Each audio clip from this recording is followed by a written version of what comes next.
Assalamualaikum warahmatullahi wabarakatuh. Selamat datang kembali di channel yang berbagi kisah-kisah penuh hikmat dan pelajaran hidup.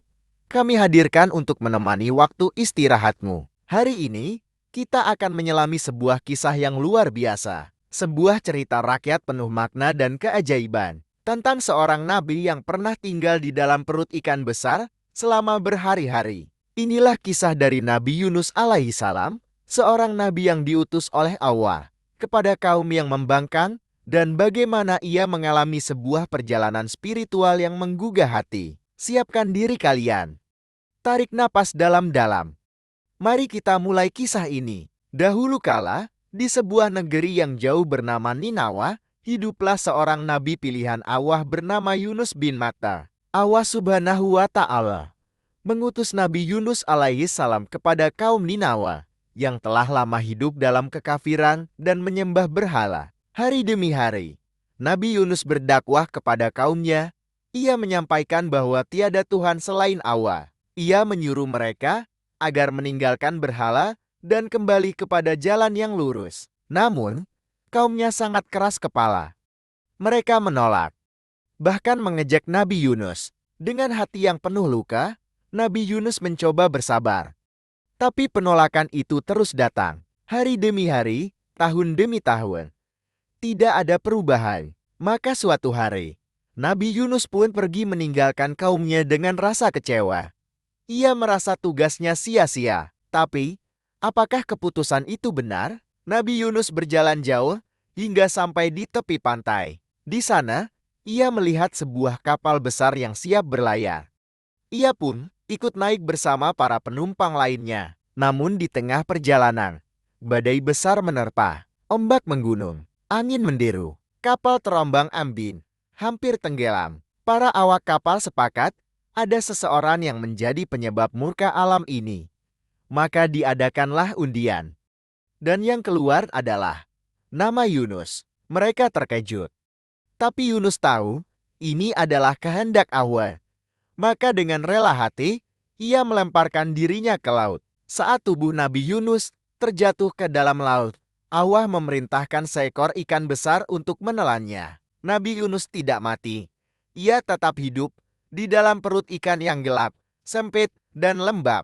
Bayangkan sahabat, sendirian dalam gelap di dalam perut seekor ikan. Di sanalah Nabi Yunus tersadar bahwa ia telah meninggalkan kaumnya sebelum mendapatkan perintah dari Allah. Ia menyesal. Dan ia berdoa, La ilaha illa anta, subhanaka inni kuntu minad dalimin.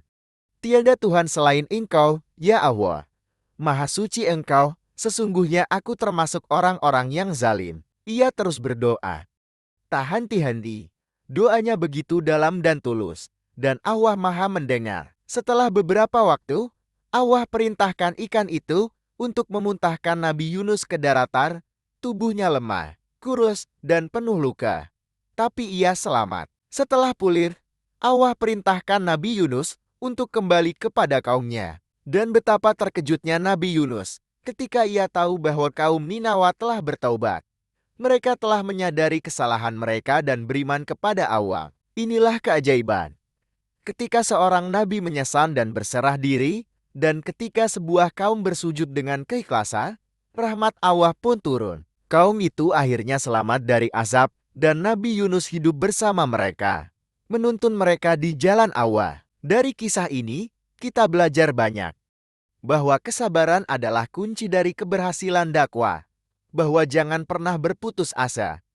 Dari rahmat Allah, bahwa dalam kegelapan sekalipun, jika kita kembali kepadanya dengan sungguh-sungguh, Allah akan memberikan jalan keluar. Doa Nabi Yunus menjadi doa mustajab bagi siapa saja yang berada dalam kesulitan.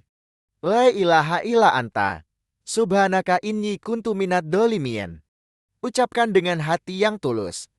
Dan lihat bagaimana Allah akan menolongmu. Sahabat semuanya, itulah kisah luar biasa dari Nabi Yunus alaihi salam. Semoga kita bisa mengambil pelajaran, dan semoga kita selalu ingat untuk bersabar.